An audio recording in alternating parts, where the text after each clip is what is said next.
Yo, what's up? This is Rapsody, and you're listening to Jazz Hop on Jazz FM with my main man, Dan Blake. Jeez. All right, lovely. Thank you so much. All right, let's get straight into it then. So, globally, worldwide, profound, gifted MC, three times Grammy nominated, in the top tier of hip hop's elite when it comes to dissecting some of these songs, rhymes, and beats. One of the best in the game. Back with her fourth studio album, Please Don't Cry, which is out now. When the show's gonna be, so it'll be out now. We welcome Rhapsody to the show. How you doing? I'm doing good, man. I'm in New York running around doing press. I'm happy. I'm excited. New music is coming, you know. So emotional words and purpose mixed with some tough love, I feel, is the energy behind the kind of title of your album, Please Don't Cry, I feel. Can you break that down for us? Yeah, I'm naturally just not I don't show a lot of emotion, especially in public. I'm a private person, and even tapping into my emotions. So the irony of the title is saying, please don't cry, but it's really about why you should allow yourself to be human because we see ourselves in each other. Why you should cry when you're mad or you're angry or you're happy, you laughing so much you cry or joyful. So the title is really speaking on the humanness of individuals that I am, that you are, and all of us. What would you like the impact to be with your new album, Please Don't Cry? Um, I my biggest thing is I wanted to have a connection with people. I wanted people to know that, yo, we're all living the same life in a sense of we're all feeling real emotions. Nobody's living a perfect life. We're not perfect in the way we look and the way we feel in our experience, and that's okay. That's what connects us. So, it's reminding people because we live in an age of social media where we strive this perfection and we all show the highlight reel.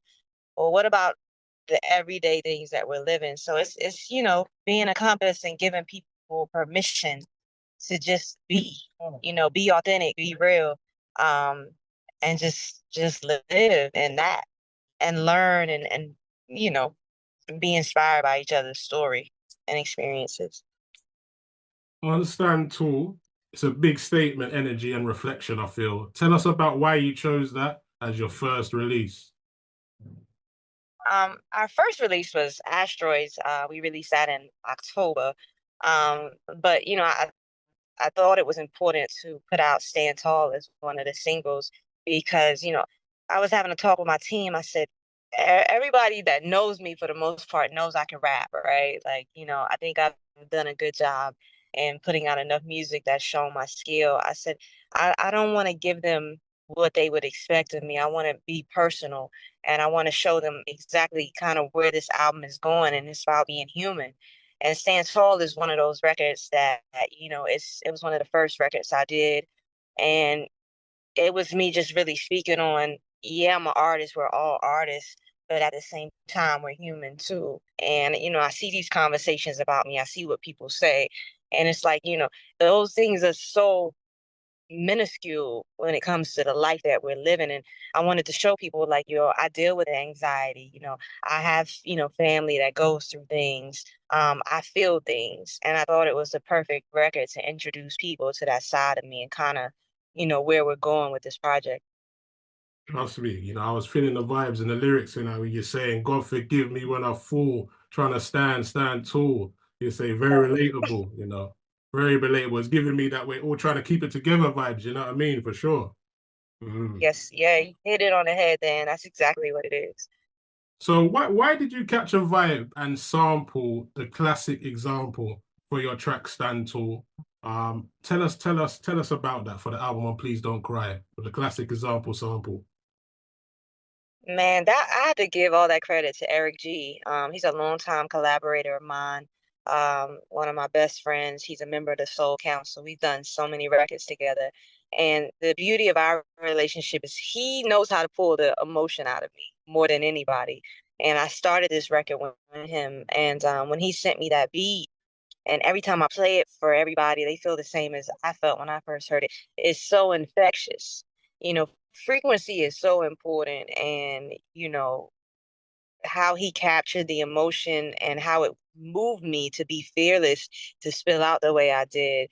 I just have to give all credit to him, and his genius as a producer and creative all the way around. What does jazz mean to you personally, and who would you say your favorite jazz musician of all time is? Damn, that's hard. Um, I mean, jazz is the cornerstone of hip hop. You know what I'm saying? Hip hop is birthed out of jazz. And North Carolina has a rich jazz history. So that's even part of the DNA of where I'm from geographically and the sound of, Black music. And to me, that's where, soul lies. Jazz is so much like hip hop and the freedom of exploration, right? And no rules, like really rule bending and rule Mm. breaking. So, for that reason, and I would say my favorite jazz artist, maybe Herbie Hancock. Wow, that's wonderful. That's wonderful. I remember the first time I heard Watermelon Man. Sheesh. And I was like 19 years old. That was the first time I heard it.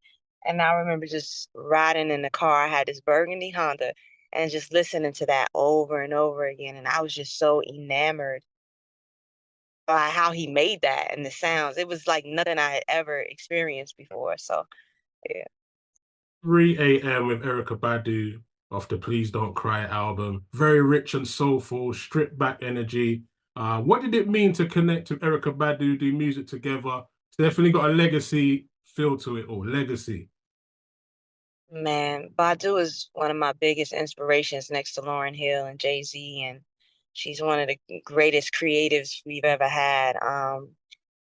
She's been a guiding light all throughout my career. I played her music for inspiration. She's always given advice here and there. So for us to finally have the opportunity to get together and create a record like this, and for me to get to experience her process and learn from her and the things that she's poured into me, and she's probably given me my biggest song that I'll have in my career. It's just really been a beautiful and wholesome and organic experience, especially when we live in a time where, a lot of creatives that work together they don't necessarily always have relationships, we do the Sure, music and we email it off, right? sure. But this was really an experience, FaceTime and texting each other, asking about lyrics and ideas and melodies. Even when the song was done, she was like, "Sis, what we doing for the video?" Um, and we've had conversations and performing it live is bigger than a record with her. It was just really I'm always going to listen to this record and I'm going to have a memory and a lot of memories attached to it that helped me grow as a person. I told her Sure. even too, while we were doing this, she taught me how to slow down as a creative and take my time and not rush through, the verses or feeling like the song was complete to really allow myself to live with it. So she's just been, an amazing creative to work with and an amazing friend. And you say in the song, it's different when you're lovers and your best friends. I feel safe with you, the most vulnerable I can be, right about this time in the morning at 3. Wow. AM. Let's get that in there. Bars. Yo, Yeah. the energy on that, the authenticity, the situation. Just speak on those words there. Yeah, some lyricism. I'm feeling it. Yes, that song is just so me writing my life. 3 in the morning is such a special time for me. I always found myself creating the most I'm the most creative at that hour because it's an hour that you're so tired, your filter goes away. But also when I'm in love, I'm the most bravest for the same reason. My filter goes away and it's just like I don't have the mental capacity to overthink, so I spill out. And that came from a date that I was on. It was earlier than 3 o'clock, and it got awkward where it was like there's energy here, but no one's no one wants to say anything. So the person I was with was like, "What you feeling?" And I'm like, "I can't tell you till 3 o'clock." And we sat there and waited till 3 in the morning, and that's why I titled it that. But it's just something about that hour that, yeah, I'm the most free. Love that. And you got Little Wayne on the album as well. Like, what do you admire Yeah, about Wayne? Wheezy, legend. let boy, legend, a goat. The consistency he has, the longevity, how he approached the game. I had never seen anybody like Wayne. And it's the first time I saw him at 13, and to still see him creating the way he do, what he does with words, and he doesn't use a pen, is mind blowing to me. And I was reading something too about Wayne. He was like, yo, he thrives on never saying the same thing over again. And I'm just like, as much music and verses that you've done, like it just shows like his level of artistry. So, he's always been an inspiration, especially as an MC, on how to have longevity in the game, how to keep you on your toes, what the pen and wordplay and fun looks like. So when we were creating Raw, I just thought it was beautiful to have his perspective on that idea. And, for him to rap over a palette of music like that we haven't or not used to hearing him approach often. I know his love of hip hop, and it was just a way for us to connect and give each other fan base, an introduction in another way for both of us. So, And let's get into the last few questions here. So you feature on a classic, To Pimp a Butterfly, one of the greatest hip hop albums of all time by Kendrick Lamar, on Complexion of a Zulu Love. I want to know, how was that for you? And what do you think like jazz means to someone like Kendrick Lamar, working closely with him on that iconic album with like jazz funk and hip hop in the production? yeah. First question was what does that being on the album mean to me? Yeah, for sure. Yeah. Um, that's a big turning point in my career. You know, that album is, in my opinion, one of the greatest that has ever been created. And when he called me to do it, he could have called anybody, but it's such a time. And people sometimes ask me, like, well, what do you like about it so much? I says it's everything that Black music is in one project. You have your soul, you have your R&B, but it has that jazz bed to it. And I have to shout out Terrace Martin because I know that he helped Kendrick along the way so much when it came to infusing the jazz in that album.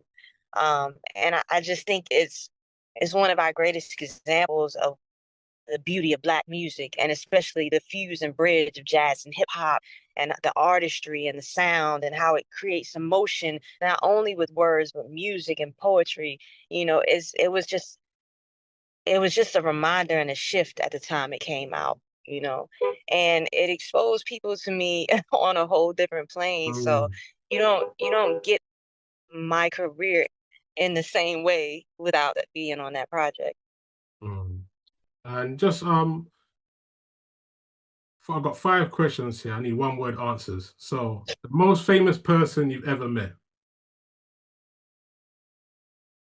Jay-Z and Beyonce, the most Best famous. advice given in one word? Um, oh, I'm supposed to be quick. Best advice given in one word: gratitude. Favorite food? Spaghetti. Jeez. Favorite movie of all time? Color purple. Favorite word? Love. Love. Just to leave off, because I'm running out of time on this Zoom and stuff. So, for MCs out there who got the skill and see you shining the light and the torch and representing, what it would be your message to all the worldwide MCs in this MC music community? What would you say for them for inspiration right now in these times? Um, my words would be to be authentic with your art. Advice to artists would first to be authentic, to always show up as yourself. Um, I think once you know who you are and know your purpose and how you want to approach this game, everything else is a lot easier, to walk the path, be consistent, be disciplined and work hard, and most importantly, have fun. So that's my advice. Rhapsody, thank you so much. I really appreciate your time that you're spending Thank with me you. here. And you have a great day. And yeah, I can't wait to meet you in person one day for sure. Likewise, I'm definitely gonna make it over there, and I'm excited to meet you as well. Oh Thank you yeah. for your patience and making time for me. No worries. Love, All right, salute, sister. All right, all right, blessing. thank you. Bless. Yo, what's up? This is Rapsody, and you're listening to Jazz Hop on Jazz FM with my main man, Dan Blake. Yo, what's up? This is Rapsody, and you're listening to Jazz Hop on Jazz FM with my main man, Dan Blake.